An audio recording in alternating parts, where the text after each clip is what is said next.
So, miskien goeiemôre, dalk het ek nog nie almal môre gesê nie. Ja, so dankie sommer vir julle vrymoedigheid om te deel. Erik, jy het nou so vinnig teruggehardloop, maar jy weet nie dat die getuienis wat jy vanoggend vorentoe gebring het, so miskien net ietsie vir ons gemeente. Ons sommer net prakties, op 'n praktiese level, gee ons gewoonlik die mikrofoon vir iemand wat in ons klein groepe ingeskakel is. Net omdat ons nie almal ken nie, jy weet, so net vir dis sommer net 'n praktiese reëling by ons in die gemeente. So, maar Erik, dankie dat jy gekom het en jou getuienis vinnig met my gedeel het. En jou getuienis, ek gaan hom later vertel, want jou getuienis is vanoggend se woord. So dankie dat jy gehoorsaam was om te kom, hoor. Jy het my bemoedig om die woord met groter vrymoedigheid te deel. Dankie daarvoor, hoor. Here, maak ons harte en ons oë oop. Ons begeerte is nie om mooi woorde te sien of te hoor nie, ons begeerte is om meer van U te sien. Dankie dat U elkeen van ons kan ontmoet waar ons is. En ons bid vanoggend daarvoor, Here, breek U woord vir ons oop. Help my en gebruik my ook. Maar dankie dat U die enigste een is na wie ons kan kyk. Ons bid dit in Jesus se naam. Amen. So, soos meeste van ons gemeente weet, ons is besig om 'n bietjie 'n nuwe weet jy of dit 'n preekpatroon of 'n woordpatroon vir Sondagoggende te hê, deur nie te vra watter onderwerp is op die Here se hart nie, maar watter boek is op die Here se hart. En om deur 'n boek te werk. En as die aantuiging is, ons gaan te vinnig, dis waar. Ons gaan te vinnig. So wat ons probeer in kort is om een hoofstuk saam te lees en by 'n klein gedeelte in die hoofstuk stil te staan. Te vra, Here, praat met ons. Bietjie te sien hoe dat dit vloei en hoe dat die brief of die boek vloei van een hoofstuk tot die einde. Wat is God se boodskap? Wat is sy woord? En sommer ietsie wat ek self ervaar, dit is nogal vir my goed om die dissipline daarvan te hê.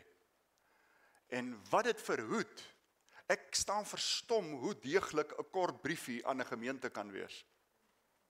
Ons het nou vir Kolossense deurgewerk. Brett het laasweek met dit klaargemaak. Toe ek en Marinda, so dankie vir die paar dae wat ons kon afvat. My broers wil weet, waarheen gaan jy? Ek sê, ek gaan na 'n pastors rehab toe. En ek en Marinda het 'n fantastiese tyd gehad en bevoorreg om ouer mense in ons lewe te hê, by wie ons veilig voel, by wie ons kan sit. En een ding wat net weer vir my hierdie week uitgestaan het, behalwe dat die suidoos waai, daai kant van die berge, is dat as ons die Here vra, dan praat hy en ons hoor. Sjoe, ek weet nie, ek moet seker nie verstom wees nie, maar die Here praat so duidelik. En ek wil vir jou aanmoedig, dis nie oor ek op 'n pastors retreat was, of wat noem ek dit genoem, 'n rehab was nie. Dit is omdat ons skape is. Want die woord sê, elke skaap kan sy stem hoor. En ek wil ons vanoggend net weer aanmoedig. Vat die tyd, en partykeer vat dit bietjie moed, en nederigheid, en eerlikheid. En ander mense rondom jou. Maar vra die Here. Hy wil so graag met ons praat. Hy wil so graag hê, ons moet nie wonder nie, ons moet hom duidelik hoor. Dit is regtig vir my so, ja, oom Ellen, ek stem saam, die Here is goed. Binne in moeilike storms, bly die Here goed. En dis 'n voorreg om hom te kan ken en te kan dien. So op een of ander manier het die Here ons toe gelei, ons leierskap praat, maar Here, waarheen nou? Kolossense kom op 'n einde, daar's net 4 hoofstukke, ons is klaar. Waarheen gaan ons? En om een of ander rede het ons in Jona geëindig. So ons is vanoggend by Jona. En baie van ons ken ietsie van die storie van Jona. En ons is vol vertroue dat die Here ook kragtig deur Jona met elkeen van ons kom praat. So miskien 'n bietjie agtergrond oor die boek om net konteks te gee. Jona word beskou as natuurlik een van die profete, maar wat anders van sy boek is, as die ander profetiese boeke is, die ander profetiese boeke gaan oor die woord wat die profeet gebring het. Nie Jonas se nie. Jonas se gaan oor die lewe van die profeet. En dan sien ons nogal, hy's maar hardkoppig. Goed, so dis een groot verskil. Ons lees net op een ander plek in die Ou Testament van Jona, en miskien is daar so ietsie in dit, waar ons sien Jona, dis nie die eerste keer wat Jona sukkel met 'n opdrag van God nie. So, gaan nie daar gaan lees die 2 Konings 14 vers 23 tot 26, moet hy vir 'n baie slegte koning 'n baie lekker mooi woord gaan gee. En toe maak die Here nog sy woord waar ook. Hierdie slegte koning, hy doen alles wat verkeerd is. Die Here sê, ek gaan jou grondgebied vergroot. In die volgende oomblik, en vir Jona was daar 'n wrevel in hom gewees, lyk dit my, want dit kom hier uit, dat hoe kan God vir 'n slegte koning 'n goeie woord gee, dit waarmaak en hom nog grondgebied gee? Nee man, hoe werk die Here? En dan, ek wonder of dit nie aan Jona se pride so bietjie gevat het nie, want ons sien net 'n entjie later, dat Amos na dieselfde koning toe gaan, vir hom die teenoorgestelde woord gee, die Here gaan jou grondgebied wegneem, en dan vat hy dit weg. En dan draai hy dit wat Jona geprofeteer het weer om, en dit gaan weer in 'n ander rigting. So, ietsie agtergrond oor Jona, en dan lees ons natuurlik van Jona in die Nuwe Testament, en hierdie is baie belangrik vir oggend. So, Jesus verwys na hom gereeld, en die 2 plekke waar Jesus na hom verwys, is hy vergelyk homself met die profeet Jona. Die 3 dae wat hy in die graf is, verwys na Jona se 3 dae in sy graf. Die groot vis. En die tweede een wat hy na verwys, is die mense wat tot bekering gekom het deur Jona se bediening in Ninive, sal op die oordeelsdag getuig teen die wat hy geluister het. So, hoekom noem ek dit? Want baie van ons wat hier sit mag wonder, kan ons waaragtig die storie van Jona glo? Want dit is fisies onmoontlik, 'n mens kan nie in 'n vis 3 dae oorleef. En dan nog tot by Ninive stap. Het lyk my is in die hospitaal opgeneem. So, en ietsie wat ek net by wil stil staan, die tyd wat ons in leef, is daar 'n geveg vir God se bonatuurlike krag. En die vyand doen alles, of hy sê die bonatuurlike is onmoontlik en hy laat jou dit glo, of jy sê nee, die bonatuurlike was moontlik in Jesus se tyd en in die Bybel se tyd, maar nie meer vir vandag nie. En ons weet natuurlik beide is leuns. So as iemand my vra of ek die storie van die vis glo, dan sê ek ja, en die een van die wurm. Sê, hoe bedoel jy? Sê, nee, maar jy het die storie klaar gelees nie. Jesus laat 'n plant groei en hy stuur 'n wurm om die plant op te vreet. En dan stuur hy nog 'n warm wind ook. God doen verskeie wonderwerke in hierdie gedeelte, in Jona se lewe, nie net die vis wat hom insluk het. En as ek nou vinnig moet dink, ek hoop ek onthou almal, daar's baie, ek gaan party vergeet. Eerstens, laat hy hierdie massiewe storm opkom, oor Jona nie luister nie. Dan laat hy die lot, kom ons lees eers. Goed, as julle Bybels wil oopmaak, Jona 1, ek gaan sommer daar net die eerste hoofstuk vir ons lees. Die Here het die volgende boodskap vir Jona, die seun van Amittai, gegee. Maak klaar en gaan na die groot stad Ninive toe. Praat ernstig met hulle, want ek het hulle slegte lewenswyse raak gesien. Maar, die Engelse Bybel sê, but. Hoeveel keer gebeur dit in ons twee se lewens, of in ons lewens, but Christoph, of but John. Maar Jona het in die teenoorgestelde rigting gegaan om van die Here af weg te kom. Hy het afgegaan na die kus toe, na die hawe Joppe. Teenoorgestelde rigting. Daar het hy 'n skip gekry wat Tarsus toe sou vaar. Hy het 'n kaartjie gekoop en aan boord gegaan. En Jona het gehoop dat as hy in 'n westelike rigting gaan, hy van die Here af sou wegkom. Tydens die vaart het die Here skielik 'n sterk wind oor die see laat opkom. Dis die eerste wonderwerk. Daar het 'n ewige storm ontstaan en gedreig om die skip te laat sink. Uit vrees vir die lewens het die matrose tot hulle gode om hulp geroep. Hulle het van die vrag oorboord gegooi om die skip ligter te maak. Terwyl dit alles gebeur het, het Jona afgegaan na die vragruim toe in die skip en daar gaan lê en geslaap. Is nie as gevolg van geloof nie, is as gevolg van hardkoppigheid. Hy gee nie om nie. Die kaptein van die skip het afgegaan na Jona toe en vir hom geskreeu: "Hoe kan jy in sulke omstandighede slaap? Staan op en bid tot jou God. Miskien sal hy ons genadig wees en ons lewens spaar. Die matrose sê toe vir mekaar, kom ons trek looitjies, sodat ons kan vasstel wie hierdie krisis veroorsaak. Hulle het dit gedoen, tweede wonderwerk, en Jona is uitgewys. Toe vra hulle hom, wat het jy gedoen om hierdie storm oor ons te laat losbars? Wie is jy? Wat is jou beroep? Waar kom jy vandaan? Wat is jou nasionaliteit? Jona het geantwoord, ek is 'n Hebreër. Ek kan bid die Here, die God van die hemel, wat die see en die land gemaak het. Ek is besig om van die Here af weg te vlug. Jy weet, net 'n oomblik, ons is baie keer so hardkoppig. Hoor wat maak hy? Hy sê, hy dien die Here, wat die see in die land gemaak het. Dan klim hy op die see om van hom af weg te kom. En hoe dom kan ons baie keer wees in ons hardkoppigheid? Jy weet, hy het geen kans nie, man.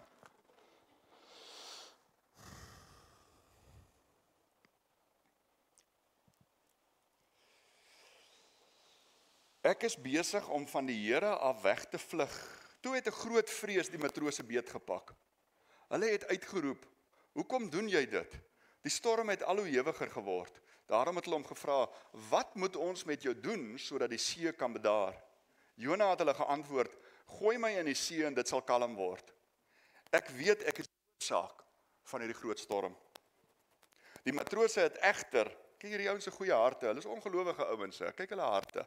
Die matrose het egter nog harder geroei en die land probeer bereik. Hulle was nie suksesvol nie, want die see het net al hoe onstuimiger geword.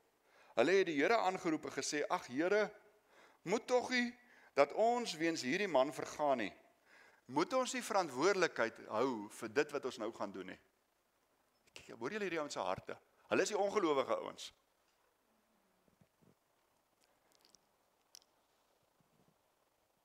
Groot vrees, ekskuus. Hulle het die Here aangeroep en gesê, ag Here, moet tog nie dat ons weens hierdie man vergaan nie. Moet ons nie verantwoordelik hou vir sy dood nie, maar Here, U het gedoen soos U wou. Toe het die matrose Jona opgetel in die see gegooi. Die onstuimige see het dadelik kalm geword, nog 'n wonderwerk. Groot vrees vir die Here het die matrose aangegryp. Hulle het 'n offer vir die Here gebring en 'n belofte gemaak om hom te dien. Toe stuur die Here 'n groot vis om Jona in te sluk. Jona was vir 3 dae en 3 nagte in hierdie vis.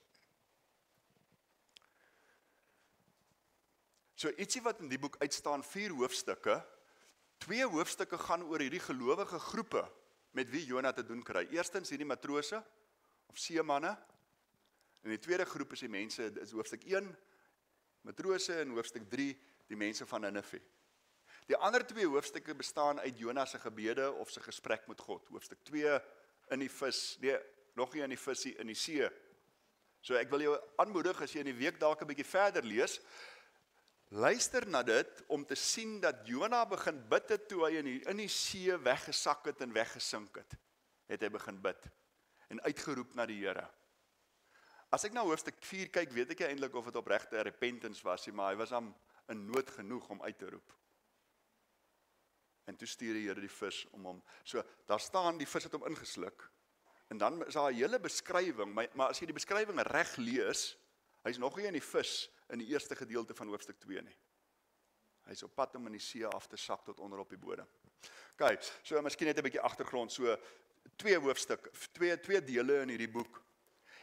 En die, weet jy, ek het nou opgelees, die fancy woord, waar is die taalkundiges tussen ons, is dat dit satire is, beteken en dis ironies, want die ongelowiges het die vrees vir die Here, sagte harte, en is repentant, en die man van God, die gelowige, is hardkoppig, en ongehoorsaam, en nie eers na die storm opkom, kom hy tot sy sinne nie. Hy gee net nie om nie. Gooi my maar in die see. Ek wegkom, sal ek wegkom, as dit dan nie op die boot is, is dit in die water. Maar ek wil nie die Here volg hê. So dis 'n vreemde boek, om te sien hoe dat die man wat God ken, Ietsie anders van Nasaret, laaste stukkie oor die oorsig van die boek. Jona het naby Nasaret groot geword. En dit is dalk 'n goeie rede hoekom Jesus na hom wys het, want hy was so in 'n sekere sin, omdat Jesus ook in Nasaret groot geword het al die legendes, die stories van Jona, hy was 'n local hero gewees. Want Jesus het in sy omgewing groot geword. En soos ek sê, Jesus vergelyk hom dan self. Die vraag vir oggend vir my en jou is, waarheen vlug jy?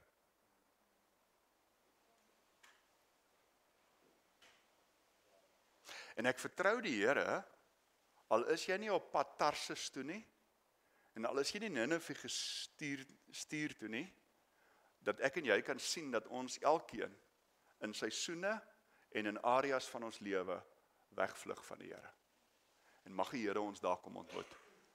Mag die Here ons kom ontmoet en ons help om te sien hoe dat ons vlug van hom af. So, miskien net 'n kaartjie, ek het sommer so net om 'n idee te kry,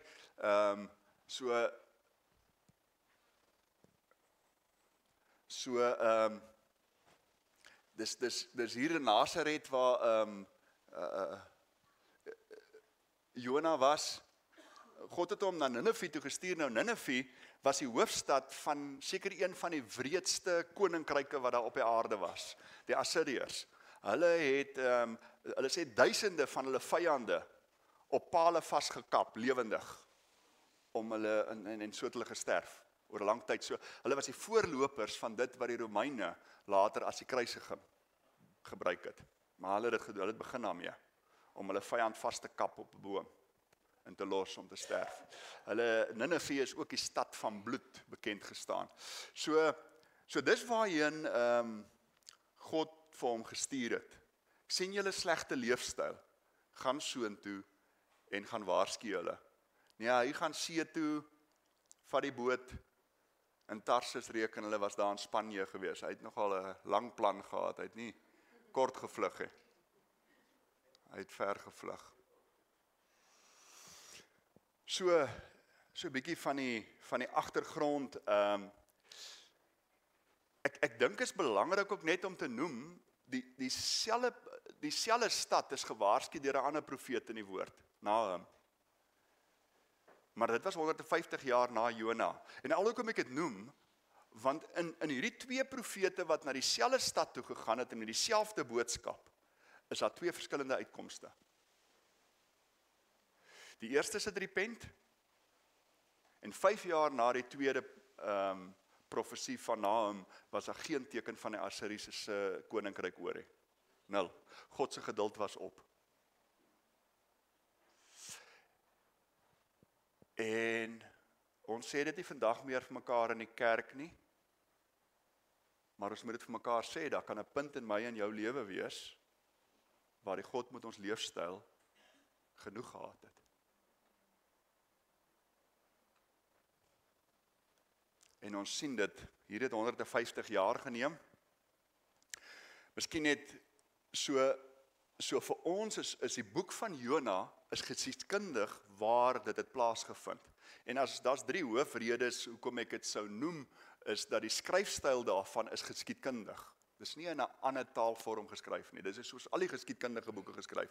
Dit het werklike mense, werklike plekke in. En dan die laaste een is, Jesus het Jona hanteer as iemand wat 'n werklike persoon was.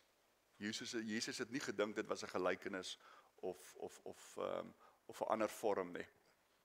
En die vraag vir my en jou, die eerste vraag vir oggend is net waarheen jy vlug nie, maar die tweede een is, glo jy God kan dit doen? Glo jy God kan dit doen? En iets wat ons in Jona ook moet leer, is dat God kan dit doen. Wat klink dit vir ons heeltemal onmoontlik? Kan nie bestaan nie. So ek wil begin om te lees uit vers 3 uit. But Jonah rose to flee to Tarsus from the presence of the Lord. He went down to Joppa and found the ship going to Tarshish. So he paid the fare and went down to it to go with them to Tarshish, away from the presence of the Lord. Kyk die wonderwerke wat God in die boek doen, dis nie net die vis nie, dis 'n eindelose verhaal van wonderwerke.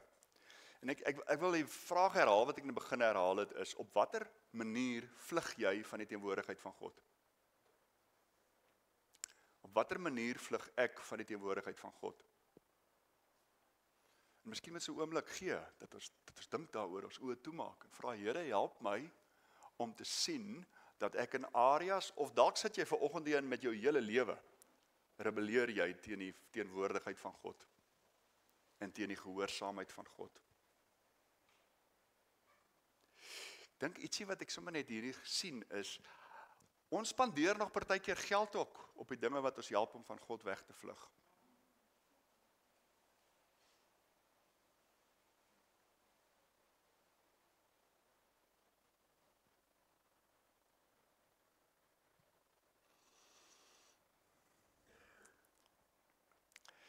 En alhoewel hierdie boek van 'n profeet se lewe is, dink ek die woord is profeties vir my en jou vandag.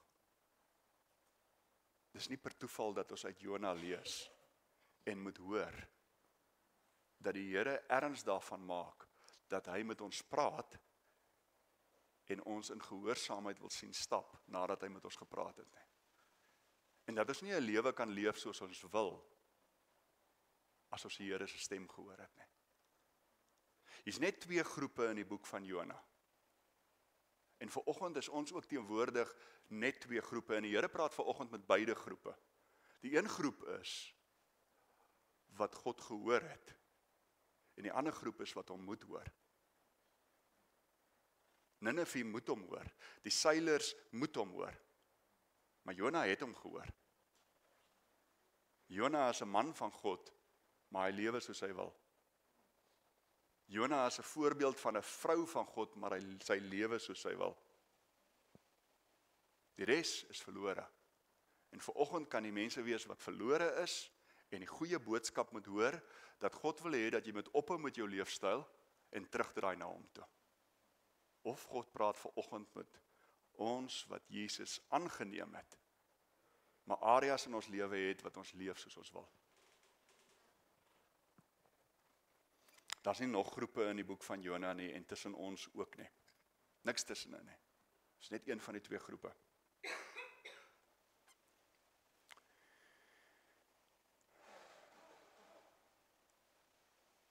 En die woord moet ook 'n waarskuwing wees vir elkeen van ons wat willens en wetens aanhou in ongehoorsaamheid stap. Die storm is nie net gevaarlik vir jou nie. Die storm is gevaarlik vir die mense saam met jou en is gevaarlik vir die mense na wie toe God jou gestuur het.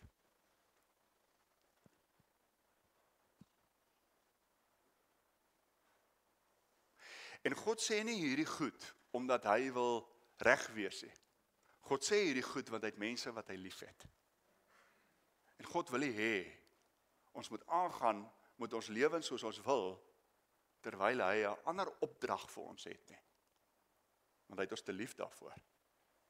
Want ons leefstyl is veronderstel om Nineve te bereik. Maar as ek en jy leef op 'n ou manier kan ons nie by Nineve uitkom nie. Want ons leef uit die teenwoordigheid van God uit, weg van Nineve af.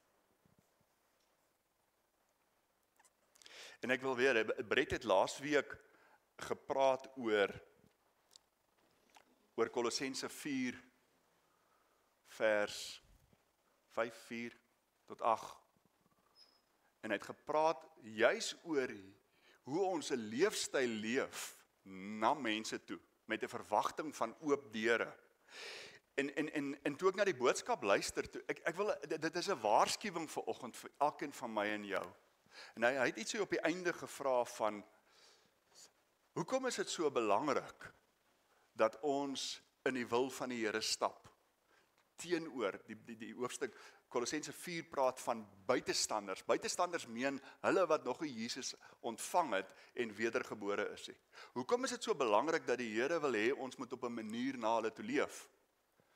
En so is maar net my persoonlike ervaring, want die volgende generasie, Brett het gepraat oor, nou onthou ek, oor jou kind wat weg is. En watter energie sal jy insit om jou kind terug te kry? En ek wil nie hê jy moet daaroor net in die fisiese dink nie. My en jou leefstyl maak of die volgende generasie vir Jesus volg of nie.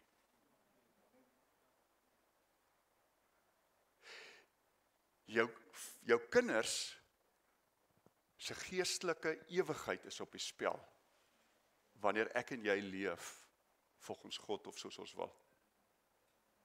Dit is baie erger as wanneer hy in die fisiese weg is. Baie erger.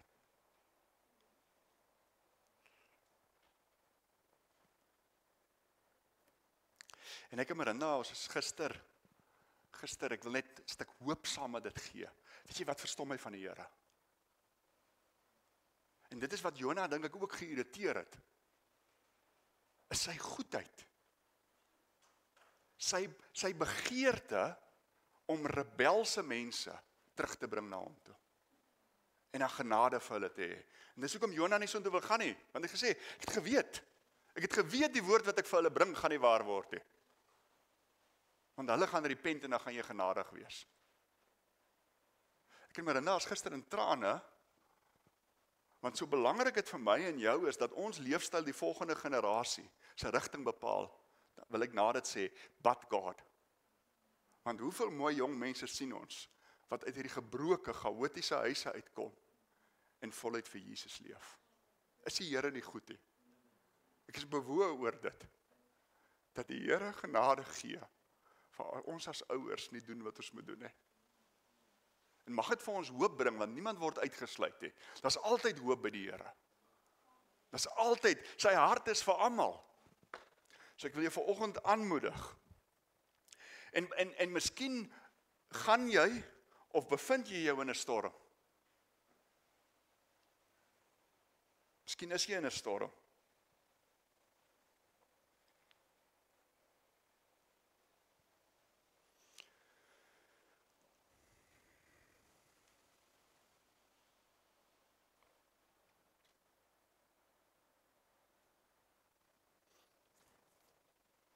En ek wil net sê, om vrag oor boord te gooi, om harder te roei, om te bid gaan nie help he. Het gaan nou vreeslik klink as ek sê, om te bid gaan nie help he.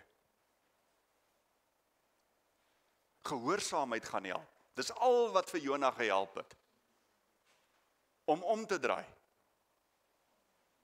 Hierdie klomp ouens rondom hom het gebid tot die Here, maak die storm stil. En partykeer bid ons en vra Here, maak die storm stil, maar ons wil net aangaan soos ons aangaan. It's not gonna die down. Die storm gaan nie stil raak. Moenie harder roei nie. Moenie vrag oor boord gooi nie. Moenie onder in die skip gaan lê en slaap nie. Vra wat was die Here se opdrag en gehoorsaam dit. Dis die manier uit die storm uit. Gehoorsaamheid aan die opdrag wat ek en jy ontvang het. En ek dink vir my, vir my was dit regtig nie moeilik om die eerste gedeelte te lees. Die Here het die volgende boodskap vir Jona gegee en te vra, watter boodskap het die Here vir Christof gegee? Watter boodskap het die Here vir Sjaal en vir Anton en vir Sjaal gegee? Wat is die boodskap wat hy aan ons toevertrou het? En hoe handel ons met daai boodskap?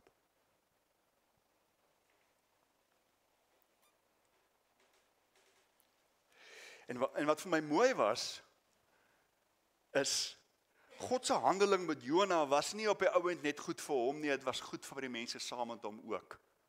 En as ek en jy omgee vir die mense saam met ons, wat ek hoop ons doen, ons sê gereeld vir ons vrouens en ons kinders hoe lief ons hulle het.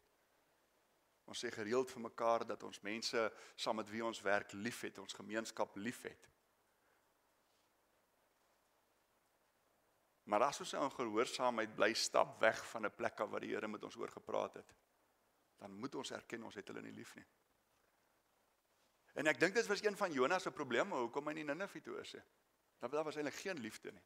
Hy was rebels teenoor die matrose en as ek dit lees, dan word ek met my eie hart gekonfronteer. As ek vir Amos, vir Jona luister, Dan sou hy eerder wou gehad het die Here moet net die ouens straf. En ek weet nie, voel ons nie baie keer so nie. Here, kan ons nie net die goddeloosheid gestraf kry nie? Miskien sal mense tot hulle sinne kom. Maar ons sien, dis nie God se handeling nie. God wys homself aan mense deur wonderwerke of deur 'n boodskap. Omdat sy kinders gehoorsaam is. Sommige partykeer deur hulle ongehoorsaamheid ook, Jonas se ongehoorsaamheid. Sjoe, ek kan in myself sien, ek wil jou aanmoedig om die Here te vra, hoe gaan slaap jy in die ruim van die skip as die storms woed?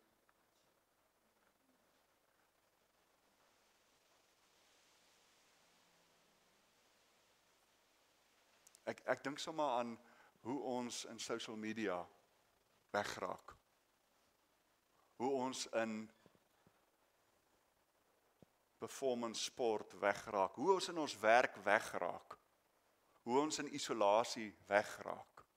Want die storms woed om ons. Op verskeie maniere gaan slaap ek en dink ek hoop as ek wakker word is dit beter. Ek weet nie van jou nie, partykeer maak storms my lam. En ek doen net al minder. Ek wil ook niks doen nie. En nou sien, dis maar wat Jonas se stryk ook.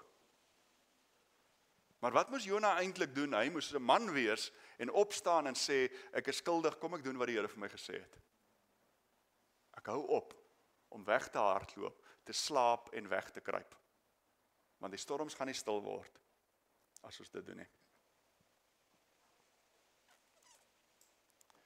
En ek dink vir my is daar, hoe hard hierdie storie kan oorkom, hoe mooi is dit vir my God se hart.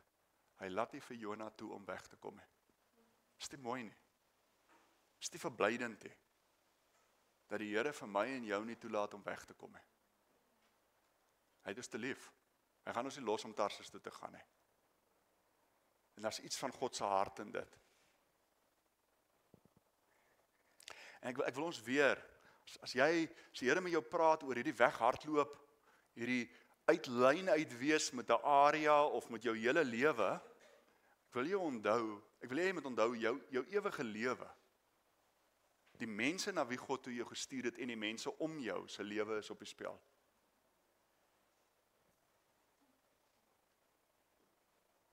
Ek wil herhaal, miskien het ek dit al gesê, net gehoorsaamheid het kalmte gebring. Net gehoorsaamheid, nie gebed nie. Gehoorsaamheid, aksie. Dis hoekom ons in Kolossense gesien het, as ons sien wie Jesus is in verhouding met hom en met mekaar is, dan gaan dit oor in 'n ander leefstyl. En is iets waarmee ons as kerk sukkel, dis iets waarmee ek sukkel, is dat die leefstyl anders is. En dit beteken maar net gehoorsaamheid in praktyk. Nie geestelik nie, nie openbaringe en gesigte en visioene nie, dit ook. Maar prakties, hoe lyk dit anders? En waar ek en jy stap, waar ons gaan, wat ons prioriteite is.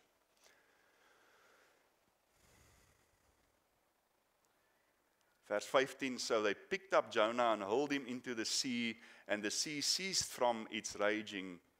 Then the men feared the Lord exceedingly, and they offered a sacrifice to the Lord and made vows. Ek wil ons eintlik net, alhoewel ek dit lees, hierdie is die ouens wat veronderstel is om net met hulle lewens aan te gaan. Want hulle is die ongelowige ouens. En wanneer ons partykeer lanksaam met die Here kom en in die kerk groot geword het, dan is ons meer soos Jona as soos die matrose. Ons hoor, maar ons hoor nie. Ons hoor week na week en oggend na oggend, maar ons hoor nie. Mag die Here ons behoed daarteen. Mag ons wees soos hierdie matrose. Mag daar 'n stukkie vrees vir die Here in ons terugkom. Erik se getuienis in kort vanoggend is dat die Here hom gelei het om sekere dinge te doen. Onder andere in gebed. En Erik se eie getuienis is, hy het dit so vir 'n rukkie gedoen en toe los hy het. en eindig op in 'n kar wat uitbrand. Dis die pyn as gevolg van die brandwonde, Erik. Skoning dat ek aan jou gevat het. En die Here red hom uit hierdie wrak uit. En hy besef, maar die Here het met hom gepraat, maar hy het aangegaan soos hy wou. Dis Erik se getuienis vanoggend wat hy deel.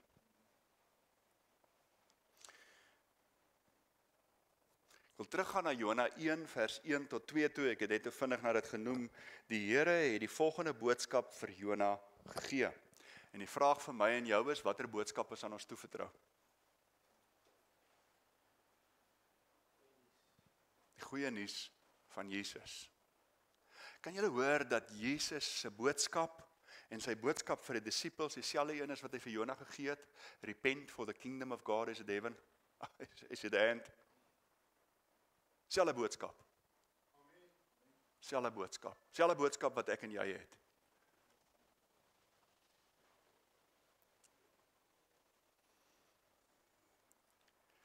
Sean, ek wil vanoggend, ek weet nie van julle nie, ek probeer nie te veel nie, maar ek kyk na ons nuus. Ek kyk na ons land. Ek kyk na ons samelewing, ons skole. Ek kyk na gesinne. En jy is welkom om my te verskil, want ek gaan nie net in die Bybel kan lees nie. Ons probleem lê nie by ons regering nie.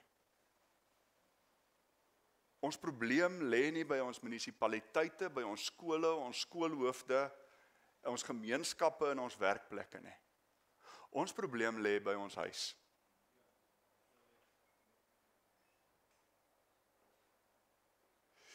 En ons sal nou later daarby kom, Nineve is dit nie die koning wat eers tot bekering gekom het nie. Die gewone ouens en die koeie het eers gevas. 'n Land verander nie van bo af nie, maar van onder af. Een vir een, soos mense hulle na Jesus te draai.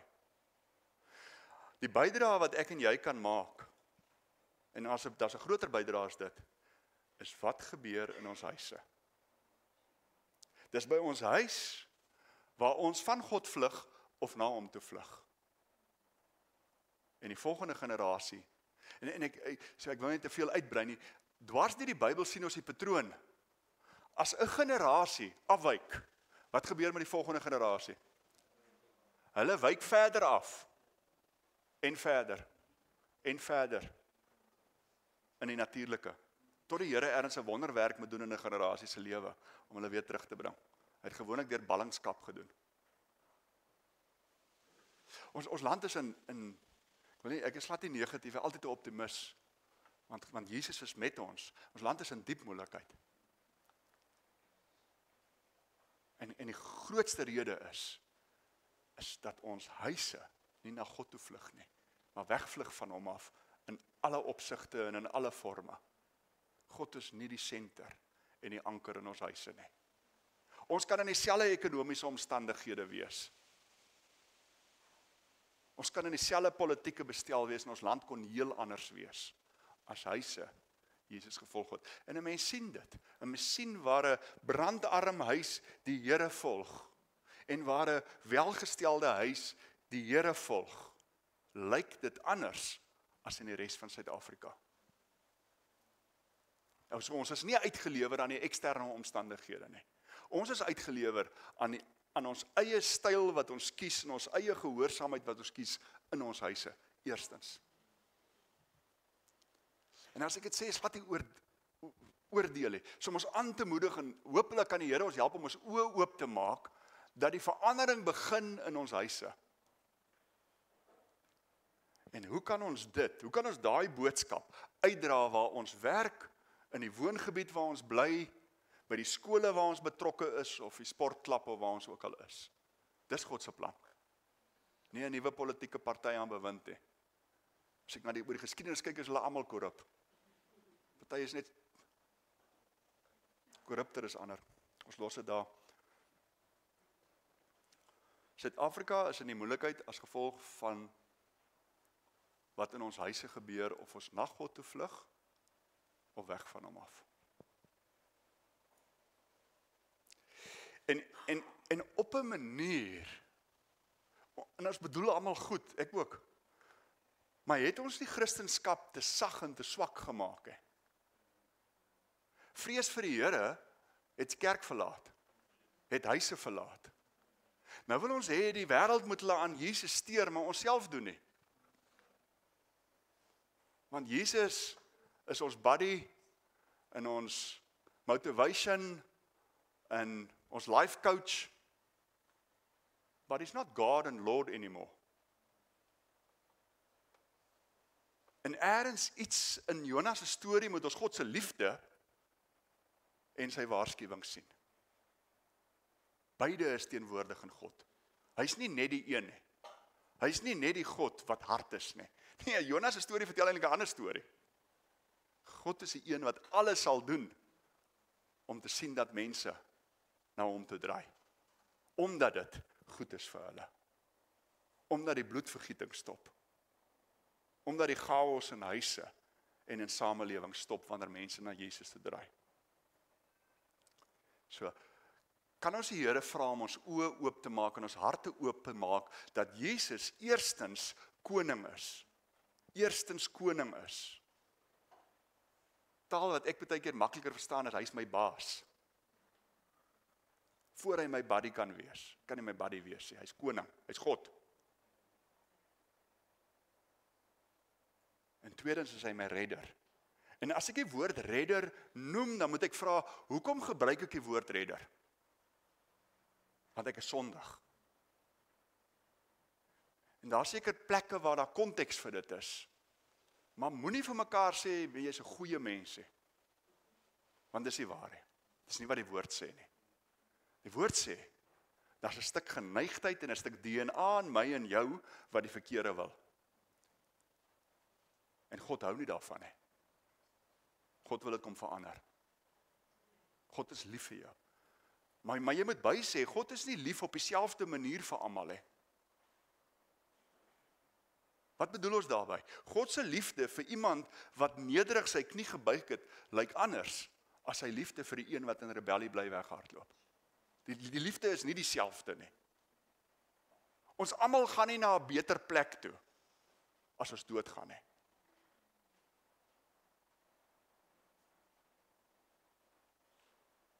Dit is nie waar nie. En ons het mekaar nie lief as ons so 'n boodskap verkondig, dat God het ons almal so lief, en ons is almal goeie mense, en ons gaan almal na 'n goeie plek toe. Die dag as ons sterf hè. Dis nie die waarheid nie. Ons moet mekaar liewer hê as dit.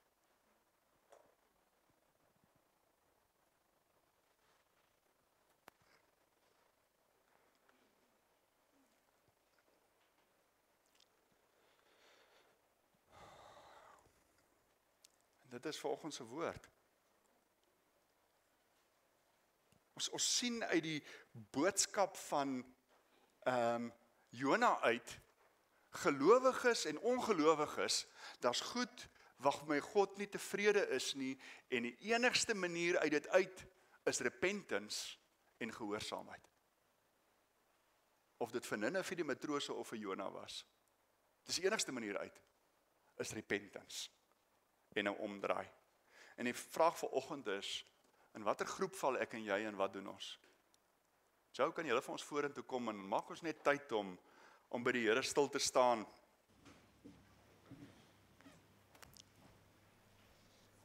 Ag, en die Here kon met ons elkeen op baie maniere hopelik vanoggend gepraat het waar ons is, wie ons is. Dink vir baie van ons is die vraag vanoggend, watter boodskap het ons ontvang en wat doen ons daarmee?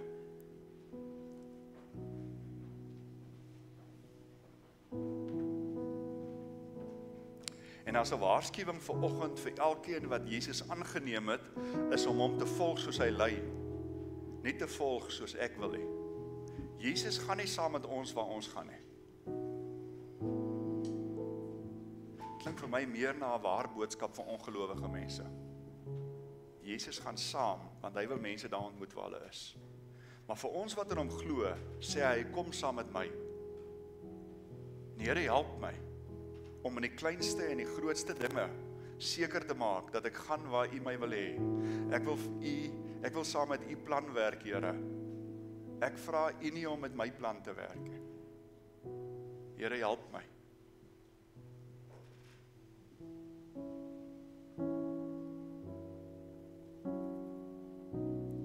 Die hoop in die boodskap is dat Jesus ons nie los nie, gelowig of ongelowig. Dat hy deur ekstreme sal gaan om ons te kry. Storms, warm woestynwinde, visse.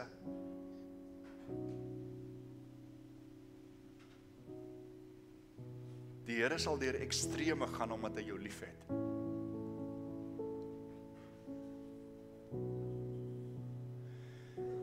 Moenie aangaan om weg te hardloop in areas van jou lewe waar God met jou praat het. As jy vanoggend miskien sit jy hier en sê, ek het nog nooit my lewe aan God oorgegee nie. Matteus 16 vers 24 sê Jesus, as iemand agter my aan wil kom, moet hy sy lewe neerlê, sy kruis opneem en my volg.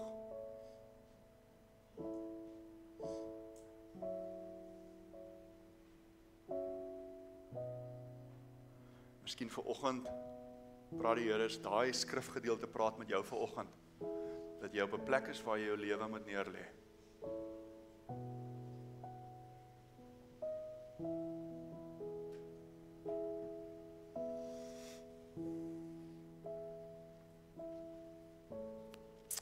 So kom ons staan en dan gaan ons saam met die laaste lied afsluit.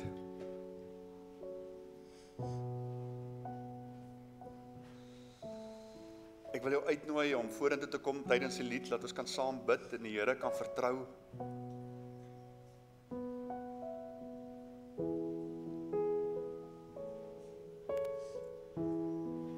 Ek kry sommer 'n prentjie dat om vorentoe te kom is in 'n sekere sin om vir die matrose te sê, gooi my oorboord dat God met my kan doen wat hy wil.